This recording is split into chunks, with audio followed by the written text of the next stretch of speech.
فرمایا ان اللہ و ملائکتہ، بے شک اللہ تعالیٰ اور اس کے فرشتے یصلون علی النبی، نبی پر رحمت بھیجتے ہیں، یعنی فرشتے تو رحمت کی دعا کرتے ہیں اور اللہ رحمت بھیجتا ہے۔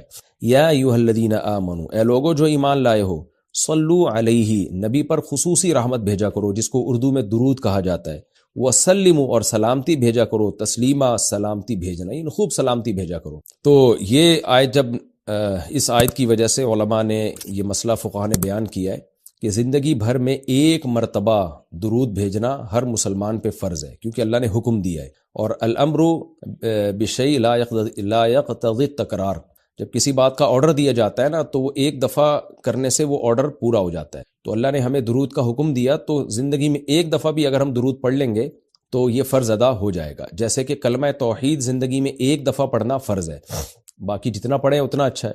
اور جب کسی مجلس میں نبی صلی اللہ علیہ وسلم کا ذکر کیا جائے تو ایک مرتبہ اس میں درود پڑھنا واجب ہے، فرض نہیں ہے۔ فرض اور واجب ایک اصطلاح ہے۔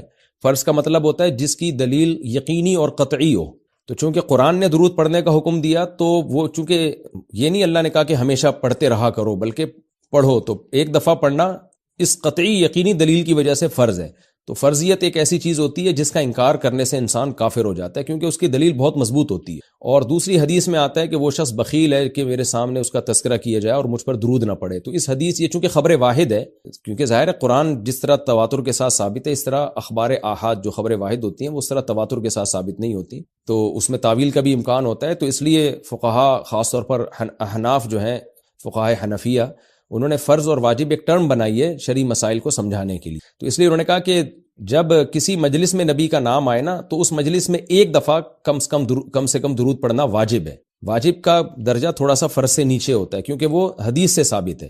تو اور پھر جب بار بار نبی کا نام آئے تو پھر بار بار پڑھنا واجب نہیں ہے کیونکہ اس میں حرج ہے۔ ہاں مستحب ضرور ہے کہ جتنی دفعہ پڑھیں، جب بھی نبی صلی اللہ علیہ وسلم کا نام آئے تو لازمی درود شریف پڑھا کریں، یہ تو مستحب ہے۔ نبی صلی اللہ علیہ وسلم نے فرمایا جس شخص نے مجھ پہ ایک دفعہ درود پڑھا اللہ اس پر 10 رحمتیں نازل کرتے ہیں اور اس کی 10 خطاؤں کو معاف کرتے ہیں۔ تو بہت زیادہ فضیلت ہے درود شریف پڑھنے کی، اور یہ بڑی عجیب بات ہے کہ درود شریف جو ہے یہ اصل میں اللہ کی عبادت ہے۔ یہاں میں آپ کو ایک دلچسپ مسئلہ بھی بتاتا چلوں۔ شرعی مسئلہ یہ ہے کہ جب ہم کوئی منت مانتے ہیں نا، منت کہ اگر اللہ نے میرے مریض کو شفا دے دی تو میں اتنے روزے رکھوں گا، میں یہ کروں گا، میں یوں کروں گا، تو اس عمل کو منت کہا جاتا ہے کہ باقی اگر آپ ٹھیک ہو گئے تو آپ پر لازم ہوتا ہے کہ آپ وہ کام کریں۔ تو منت میں یہ ضروری ہے کہ آپ جس چیز کی منت مانیں وہ عبادت مقصودہ ہو اور اس کی جنس میں سے لازم بھی ہو، یعنی عبادت میں کامل عبادت ہونی چاہیے، وہ عبودیت کا عنصر اس میں ہو۔ جیسے آپ نے منت مانی کہ اگر جو ہے میں امتحان میں پاس ہو گیا تو میں 3 روزے رکھوں گا، تو روزے عبادت ہے، مقصود ہے، یعنی عبادت مقصودہ میں سے ہے۔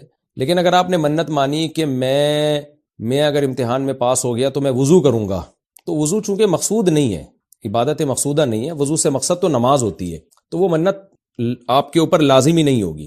آپ نے اگر منت مانی کہ جی میں صدقہ کروں گا، تو صدقہ عبادت مقصودہ ہے اور اس کی جنس میں سے جو زکوٰۃ ہے وہ واجب بھی ہے، روزے کی جنس میں سے رمضان کا روزہ واجب ہے۔ آپ نے نفل نماز کی منت مانی تو بھی منت پورا کرنا آپ پر لازم ہے، کیونکہ نفل نماز جو ہے وہ عبادت بھی ہے اور اس کی جنس میں سے یعنی فرض نماز آپ پر لازم بھی ہے۔ تو اگر دونوں میں سے ایک شرط بھی نہیں پائی جائے گی تو منت پھر منعقد ہی نہیں ہوتی ہے۔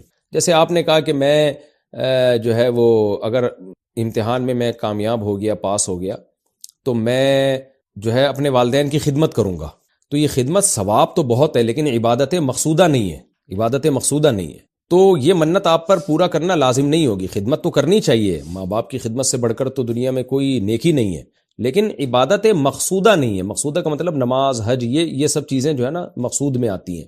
یہ کسی عارضے کی وجہ سے اللہ نے ہمیں حکم دیا ہے کہ تاکہ ماں باپ کو پریشانی نہ ہو۔ یہی وجہ ہے کہ اگر خدمت کے محتاج نہیں ہوتے تو پھر خدمت واجب بھی نہیں ہوتی، ان کی خدمت کے محتاج ہوتے ہیں تو واجب ہوتی ہے۔ لیکن نماز تو جب بھی ٹائم آئے گا آپ پر لازم ہوگی، زکوٰۃ تو سال گزرنے کے بعد جب بھی صاحب نصاب ہوں گے آپ پر لازم ہوگی، چاہے غریبوں کو ضرورت ہو یا نہ ہو، آپ پر تو زکوٰۃ واجب ہوتی رہے گی۔ تو اب علماء کا اختلاف ہوا ہے کہ اگر کوئی شخص درود شریف کی منت مانتا ہے تو کیا اس پر درود شریف کی منت پوری کرنا لازم ہے؟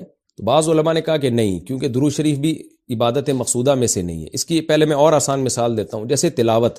علماء کہتے ہیں اگر کوئی یہ منت مانتا ہے کہ اگر میں امتحان میں کامیاب ہو گیا تو میں 3 پارے تلاوت کروں گا، تو یہ منت پوری کرنا بھی واجب نہیں ہے، کیونکہ قرآن پڑھنا بہت زیادہ ثواب تو ہے لیکن عبادت مقصودہ نہیں ہے۔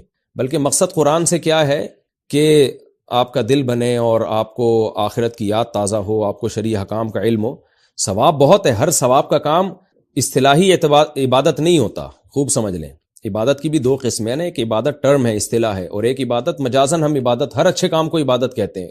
اس لحاظ سے تو کھانا کھانا بھی عبادت ہے کہ اگر آپ کی نیت اچھی ہے اس سے، لیکن ایک ہوتی ہے مقصود عبادت، تو مقصودہ عبادت میں سے نہیں ہے۔ ثواب بہت ہے قرآن کی تلاوت کرنا، اللہ سے محبت کی علامت ہے، بغیر سمجھ کے پڑھنا بھی بہت بڑی نیکی ہے، قرآن بغیر سمجھ کے پڑھنا بھی، لیکن قرآن کی تلاوت کی منت جو ہے وہ منعقد نہیں ہوتی۔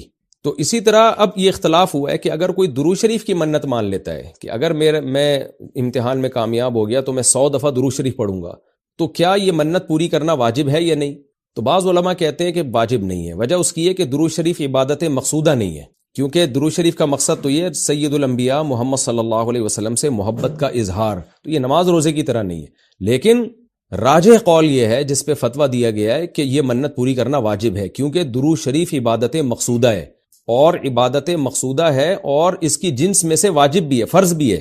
تو فرض کیسے ہے؟ کیونکہ قرآن نے ہمیں حکم دے دیا، اب زندگی میں ایک دفعہ درود شریف پڑھنا فرض ہو گیا۔ یہ مسئلہ تو آسانی سے سمجھ میں آ گیا کہ فرض کیسے۔ اب یہ ایک سوال پیدا ہوتا ہے عبادت مقصودہ کیسے ہے؟ نبی صلی اللہ علیہ وسلم کی تو عبادت جائز ہی نہیں ہے۔ اس کا بڑا دلچسپ جواب دیا حضرات فقہا نے کہ درود شریف اصل میں اللہ کی عبادت ہے، جو ہم اللہ کو خوش کرنے کے لیے کرتے ہیں، کیونکہ اللہ نے ہمیں آرڈر دیا ہے۔ اور اس میں عبادت کا عنصر، عبادت کہتے ہیں جس کی جو ہے وہ جس میں عبودیت کا عنصر ہو، آپ بطور غلام جو کام کر رہے ہو، جس میں آپ کو لاجک پوچھنے کی بھی اجازت نہیں ہوتی۔ جیسے 5 نمازیں فرض ہیں نا، کیوں فرض ہیں؟ بھئی لاجک کی ہمیں حکم نہیں، ہم نے پڑھنی ہے۔ روزہ فرض ہے، اس کی حکمتیں اللہ نے بیان کی، لیکن وہ حکمتیں نہ بھی ہو تو روزہ رکھنا پڑے گا۔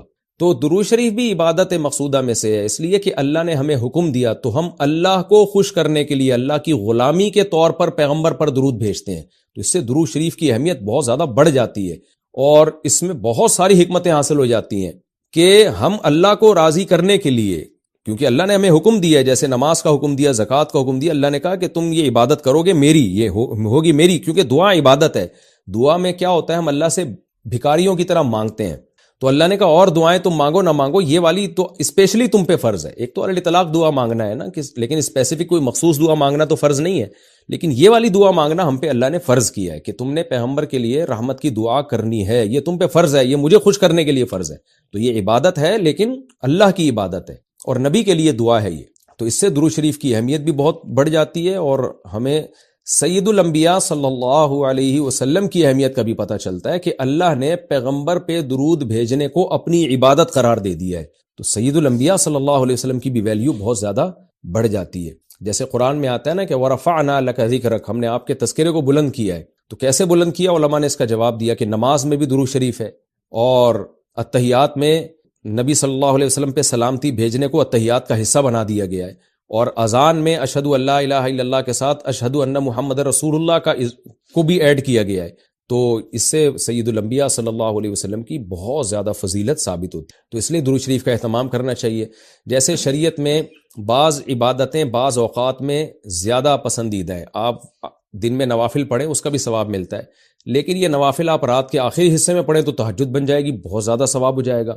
آپ روزہ رکھیں عام دنوں میں ثواب ہے، پیر جمعرات کو زیادہ ثواب ہے، ایام بیز میں زیادہ ثواب ہے، رمضان کا تو بہت ہی زیادہ ثواب ہے، عاشورہ کا بھی ثواب ہے۔ تو جیسے جتنی بھی عبادتیں ہیں وہ خاص دن اور خاص اوقات میں ان کی فضیلت بڑھ جاتی ہے، تو ایسے ہی درود شریف کے بارے میں حدیث میں آتا ہے کہ عام دنوں میں بھی درود شریف میں بہت ثواب ملتا ہے، لیکن صحیح حدیث سے یہ بات ثابت ہے کہ جمعے کے دن درود شریف پڑھنا عام دنوں سے زیادہ افضل ہے۔ اسی وجہ سے ہمارے اکابر کا ہمیشہ سے معمول رہا ہے، جو ہم نے دیکھا بھی ہے کہ وہ جمعے کے دن خاص طور پر عصر کی نماز کے بعد درود شریف پڑھنے کا بہت زیادہ اہتمام کرتے ہیں، اور جب وہ عمرے کے لیے یا حج کے لیے جاتے ہیں تو بھی مسجد نبوی میں اکثر وہ میں نے دیکھا اپنے بڑوں کو کہ وہ عصر کی نماز کے بعد نا مسجد نبوی میں صرف درود شریف ہی پڑھتے ہیں بیٹھ کے۔ ایک تو وہ جگہ ایسی ہے کہ جہاں سید الانبیاء صلی اللہ علیہ وسلم کا روضہ اطہر ہے سامنے، اور پھر وہاں جمعے کا دن بھی ہو تو، اور پھر عصر کا وقت جو ہے وہ قبولیت کا وقت ہوتا ہے جمعے کے دن، جیسے کہ حدیث میں آتا ہے نا جمعے کے دن ایک گھڑی ایسی ہوتی ہے جس میں دعا رد نہیں ہوتی، تو جمہور علماء اس طرف گئے ہیں کہ اس سے عصر کا ٹائم مراد ہے، اگرچہ اس میں اختلاف ہے لیکن جمہور اس طرف گئے ہیں کہ عصر کا وقت مراد، تو جمعے کے دن عصر کے وقت درود شریف کا اہتمام کرنا چاہیے۔ اور ویسے بھی اگر آپ کو عصر کے وقت ٹائم نہیں ملتا تو جمعے کی نماز کے لیے آپ وقت سے بہت پہلے آ جائیں، نہا دھو کے تیار ہو کے اگلی صف میں بیٹھیں، اور خطیب صاحب کا بیان شروع ہونے سے پہلے آپ تحیۃ المسجد پڑھنے کے بعد درود شریف کی کثرت کیا کریں. تو اس کے بہت زیادہ فضیلت ہے اور ہمیں اللہ نے حکم دیا ہے. اور علماء نے بیان کیا کہ درود شریف کو جو اللہ نے ہم پہ لازم کیا نا، اس میں ایک حکمت یہ بھی ہے کہ سید الانبیاء صلی اللہ علیہ وسلم کی بشریت ہمارے ذہن میں اور اچھی طرح بیٹھ جائے. کیونکہ پچھلی امتیں جو تباہ و برباد ہوئی ہیں وہ اس لیے ہوئی ہیں کہ انہوں نے پیغمبروں کو اتنا اونچا مقام دیا کہ اللہ کے برابر لے آئے. جیسے عیسائیوں نے حضرت عیسیٰ کو اللہ کا بیٹا بنا دیا معاذ اللہ، اور ہمارے یہاں بھی جو بدعتی لوگ ہیں انہوں نے سید الانبیاء کو حاضر ناظر مشکل کشا اتنی کیا بنا دیا، تو شرک کرنے لگے. تو درود شریف میں ایک حکمت یہ بھی ہے کہ جب ہم نبی کے لیے دعا کرتے ہیں اللہ تعالیٰ سے کہ اللہ سید الانبیاء پر اپنی خصوصی رحمتیں نازل فرما اور آپ پر سلامتیاں بھیج، تو اس سے ہمیں یہ بھی پتہ چلتا ہے، یہ عقیدہ ہمارے دل میں بیٹھتا ہے کہ محمد صلی اللہ علیہ وسلم بھی اللہ کی رحمت کے محتاج. تبھی تو ہمیں حکم دیا جا رہا ہے کہ ان کے لیے دعا مانگو. ہاں یہاں ایک اشکال ہو سکتا تھا اس کا کہ بھئی اچھا اس کا مطلب نبی ہماری دعا کے محتاج ہیں. تو نہ نبی ہماری دعا کے محتاج نہیں ہے، اللہ کی رحمت کے محتاج ہے. ہم دعا نہیں بھی مانگیں گے تو اللہ اپنے حبیب صلی اللہ علیہ وسلم پر رحمت بھیجے گا، لیکن اللہ نے ہمیں حکم یہ دیا تاکہ ہماری نظر میں یہ عقیدہ اور اچھی طرح مضبوط ہو جائے کہ تم بھی پیغمبر کے لیے اللہ سے دعا مانگا کرو. اس سے پتہ چلتا ہے پیغمبر تمہاری دعا کے محتاج ہوں یا نہ ہو، لیکن اللہ کی رحمت کے بہرحال محتاج ہیں، اور پیغمبر بھی اس لائق ہیں کہ ان کے لیے دعا مانگی جائے. اور یہ اس سے ان کا مرتبہ کم نہیں ہوتا بلکہ مرتبہ بڑھ جاتا ہے، کیونکہ پیغمبر نے ہمیں یہ سکھایا ہے کہ یا ایھا الناس انتم الفقراء الی اللہ، اے لوگو تم سب کے سب اللہ کے در کے محتاج ہو. اور یہ جو میں نے کہا کہ پیغمبر اس لائق ہیں کہ ان کے لیے دعا مانگی جائے، تو اس کا کوئی یہ مطلب نہ لے کہ پیغمبر ہماری دعا کے محتاج ہیں. یہ میں بار بار بتا چکا ہوں، ہماری دعا کے محتاج نہیں ہیں، لیکن اللہ تعالیٰ یہ چاہتے ہیں کہ میں پیغمبر پر رحمت بھیجوں لیکن اس میں امتیوں کا حصہ پڑ جائے. حضرت مولانا اشرف علی تھانوی رحمہ اللہ نے اس کی ایک مثال دی ہے کہ جیسے کسی بادشاہ کو اپنے شہزادے سے بہت زیادہ محبت ہے، وہ ویسے ہی اس کو گفٹ دینا چاہتا ہے، اور آپ کو پتہ ہے کہ اس نے یہ گفٹ دینا ہے، لیکن آپ جا کے بادشاہ سے سفارش کر دیتے ہو کہ بھئی ان کو یہ گفٹ دے دو.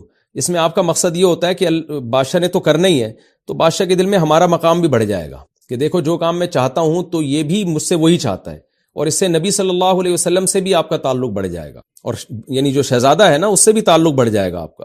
تو جب ہم اللہ سے دعا مانگتے ہیں نبی کے لیے تو ہمارا اللہ کا ریلیشن بھی بڑھتا ہے، اس سے اللہ خوش ہوتا ہے کہ دیکھو میرے حبیب کے لیے یہ بھی مجھ سے کہہ رہے ہیں رحمت بھیجنے کا، اور سید الانبیاء سے بھی ہمارا تعلق بڑھ جائے گا. قیامت کے دن یہ چیز سفارش میں معاون اور مددگار ہو سکتی ہے. ان الذین یؤذون اللہ ورسولہ، بے شک وہ لوگ جو اللہ اس کے رسول کو تکلیف پہنچاتے ہیں. اللہ کو تو ظاہر ہے کوئی تکلیف نہیں پہنچا سکتا، یہاں بھی مجازاً اس کو تکلیف سے تعبیر کیا، اللہ کے حکام کی نافرمانی، اور یعنی اللہ نے اپنے رسول کی تکلیف کو اپنی تکلیف قرار دیا ہے. لعنہم اللہ فی الدنیا والآخرہ، ان پر دنیا اور آخرت میں لعنت ہوتی ہے، کیونکہ منافقین یہی کام کر رہے تھے نا. میں نے بتایا کہ سورت کا حاصل یہی ہے، اس میں اہم مضمون یہی بیان ہوا ہے. وَأَعَدَّ لَهُمْ عَذَابًا مُهِينًا، اور اللہ نے ان کے لیے ذلت والا عذاب تیار کر کے رکھا ہے. وَالَّذِينَ يُؤْذُونَ الْمُؤْمِنِينَ وَالْمُؤْمِنَاتِ، اور وہ لوگ جو مومنین اور مومنات کو تکلیف دیتے ہیں، عام مسلمانوں کو تکلیف دیتے ہیں، بِغَيْرِ مَكْتَسَبُوا، بغیر اس کے کہ جو انہوں نے کمایا، یعنی ایسے کاموں کو ان کی طرف منسوب کر کے تکلیف دیتے ہیں جو کام انہوں نے کیے نہیں ہیں، پروپیگنڈا کرتے ہیں، بدگمانیاں پھیلاتے ہیں. تو فقد احتملوا بہتانا، تو تحقیق ان لوگوں نے بہت بڑا بہتان اٹھا لیا. بہتان کہتے ہی بہت بڑے جھوٹ کو ہیں. وہ اثما مبینہ، اور کھلا گناہ. کیونکہ تکلیف کا ایک ذریعہ یہ بھی ہے کہ کوئی بھی اچھا کام کر رہے ہو آپ اس کی نیت میں شک کرنا شروع کر دو، تو حالانکہ وہ بری نیت نہیں تھی اس کی، اس میں منفی پہلو تلاش کرنا شروع. کابر ہیں وہ جمعے کے دن درود شریف کی کثرت کیا کرتے تھے. یا رسول اللہ، آپ اللہ کے حبیب ہیں، اللہ نے قرآن میں حکم دیا ہے من یطیع الرسول فقد اطاع اللہ، جو پیغمبر کو فالو کرے گا، پیغمبر کی بات مانے گا، وہ ایسے ہی ہے جیسے اللہ کی. تو آپ ہمیں بتائیے درود شریف ہم نے بلند آواز سے پڑھنا ہے یا آہستہ آواز سے؟ ہمارے نبی نے ہمیں تلقین کی کیسے؟ آہستہ آواز سے. یا رسول اللہ، درود ہم نے انفرادی طور پہ پڑھنا ہے یا جتھے بنا کے پڑھنا ہے؟ آپ صلی اللہ علیہ وسلم نے فرمایا دیکھو آخر میں ایک جنتی فرقہ ہوگا، وہ ہوگا جس پر میں اور میرے صحابہ کا عمل. صحابہ نے جتھے بنا کے درود کی محفلیں نہیں لگائی ہیں. جس صحابی کو جہاں موقع ملا انہوں نے کثرت سے پیغمبر پر درود پڑھا. ہم نے اپنے اکابر کو دیکھا ہے، اپنے علماء کو دیکھا ہے، آج بھی بزرگان دین کو دیکھا ہے، کوئی مسجد کے اس کے کونے میں بیٹھ کے تسبیح ہاتھ میں لے کے درود شریف پڑھ رہا ہوگا، کوئی مسجد کے اس کونے میں بیٹھ کے. میرے شیخ اور اپنے علماء مشائخ کو میں نے دیکھا ہے جب مسجد نبی میں جاتے ہیں 2-2 گھنٹے، 1-1 گھنٹے، 2.5-2 3-3 گھنٹے، عصر سے مغرب تک کا پورا ٹائم پیغمبر صلی اللہ علیہ وسلم کے روضہ رسول کے نبی کے روضے کے قریب سارا ٹائم درود شریف میں گزار دیتے ہیں. وہ یہ وہ طریقہ ہے جو پیغمبر سے محبت کا اظہار کا اللہ نے آپ کو بتایا ہے. اے اللہ ہم اور کس طرح سے آپ سے محبت کا اظہار کر سکتے ہیں؟ اللہ نے فرمایا کہ جو پیغمبر سے محبت کرنا چاہتا ہے اسے پیغمبر کے اخلاق اور عادات اپنی زندگی میں لانے پڑیں گے. ہمارے پیغمبر صلی اللہ علیہ وسلم جب رات کو تہجد کے لیے اٹھتے تھے تو اس کا خیال کیا کرتے تھے کسی کی آنکھ نہ کھلے. جب رات کے وقت آپ گھر میں تشریف لاتے اتنا آہستہ آواز سے سلام کرتے کہ جو جاگ رہا ہے وہ جواب دے دے, جو سو رہا ہے اس کی آنکھ نہ کھلے. لیکن ہم پیغمبر سے محبت کا اظہار کیسے کرتے ہیں؟ موبائلوں کے سگنل کیا ہو گئے؟ بند. یہ محبت کا اظہار کا کیا ہے؟ اتنے بڑے بڑے جلوس, ناچ گانے اور جو میوزک, موسیقی اور تھرکنا اور پھڑکنا اور روڈ بلاک کر دینا, سیکیورٹی کے مسائل کا کھڑا ہو جانا گورنمنٹ کے لیے, اور کس قدر لوگوں کو تکلیف اور اذیت پہنچنا.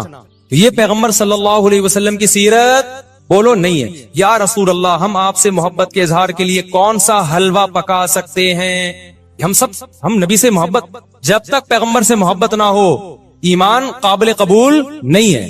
لیکن محبت کا انداز وہ ہوگا جو اللہ کے رسول نے بتایا ہے. یا رسول اللہ ہم آپ کی یاد میں کون سا حلوہ پکائیں, کتنی بریانی کی دیگیں آپ کی یاد میں؟ نبی نے فرمایا جو مجھے یاد رکھنا چاہتا ہے وہ روزے رکھے, کیونکہ نبی صلی اللہ علیہ وسلم نے فرمایا, بخاری مسلم کی حدیث, بدترین برتن جو بھر جائے وہ انسان کا پیٹ ہے. یا رسول اللہ ہم کتنا کھائیں آپ کی یاد میں؟ نبی نے فرمایا میری یاد میں مجھے خوش کرنا چاہتے ہو, اللہ کو خوش کرنا چاہتے ہو تو کھانا نہیں بلکہ کھانا چھوڑنا پڑے گا, ناغے کرنے پڑیں گے, روزے رکھنے پڑیں گے. آپ نے فرمایا بہترین روزہ داؤد علیہ السلام کا روزہ ہے, ایک دن روزہ ایک دن ناغا, ایک دن روزہ ایک دن ناغا. نہیں آئی بات میرا خیال ہے سمجھ میں؟ پیٹ بھرنے سے منع کیا, موٹاپے سے منع کیا. نبی صلی اللہ علیہ وسلم نے فرمایا, بخاری کی حدیث, سب سے بہترین امت میری, پھر اس کے بعد خیر القرون قرنی ثم الذین یلونہم ثم الذین یلونہم. پھر آپ نے فرمایا اس امت میں برائی آئے گی. وہ برائی کیا ہوگی؟ زیادہ کھانا, جس کی وجہ سے موٹاپا پھیل جائے گا. بخاری مسلم کی حدیث ہے. کھانے سے پتلا ہوتا ہے, موٹا ہوتا ہے. نبی فرما رہے میری امت میں جو سب سے پہلے برائی آئے گی جھوٹ اور موٹاپا. یہ بخاری کی حدیث ہے. ایک موٹاپا وہ ہوتا ہے جو نیچرلی ہوتا ہے, بہت سے اللہ والوں کو بھی ہم نے دیکھا ہے وہ بائی نیچر موٹے ہوتے ہیں, بھاری ہوتے ہیں, اس سے یہ کوئی گناہ نہیں ہے, وہ صحابہ کرام میں بھی تھے. یہاں اس موٹاپے کی برائی بیان ہو رہی ہے جو حلوے مانڈے کھانے کی وجہ سے ہو, چاہے 11ویں شریف کے نام پہ کھاؤ چاہے 12ویں شریف کے نام پہ نہ کھاؤ. جب کھاؤ گے اس سے خدا خوش نہیں ہوگا, کھانے سے پرہیز کرو گے تو خدا کیا ہوگا؟ خوش ہوگا. آپ کہتے ہو ہم کھلاتے ہیں, کھاتے بھی تو, اور جن کو کھلا رہے ہو وہ کون سا وہ لوگ ہیں جن کو 2 وقت کا کھانا نہیں ملا؟ وہ 6 محفلوں کے کھانے 11ویں چھوڑ کے آئے ہوئے ہوتے ہیں آپ کے پاس. ہم فراق یار میں گھل گھل کے ہاتھی ہو گئے, اتنے گھلے رستم کے ساتھی ہو گئے. یار کا فراق, یار کی جدائی, اس میں گھل گھل کے عاشق موٹا ہوتا ہے کہ دبلا ہوتا ہے؟ بولو نا, دبلا ہوتا ہے. لیکن شاعر کہہ رہا ہے آج کا جو عاشق ہے وہ یار کی جدائی میں گھل گھل کے ہاتھی ہو رہا ہے, بجائے پتلے ہونے کے کیا ہو رہا ہے؟ موٹا ہو رہا ہے. اتنا گھلتا ہے کہ رستم پہلوان کا ساتھی بن جاتا ہے. اسلام میں بھوکا رہنا سنت ہے, پھوڑنا پھاڑنا کھانا پینا یہ سنت نہیں ہے. 40 دن نبی کے گھر میں چولہا نہیں جلا, اور اگر آپ کھاتے ہو کھاؤ, مذہب کا لیبل مت لگاؤ اس پہ.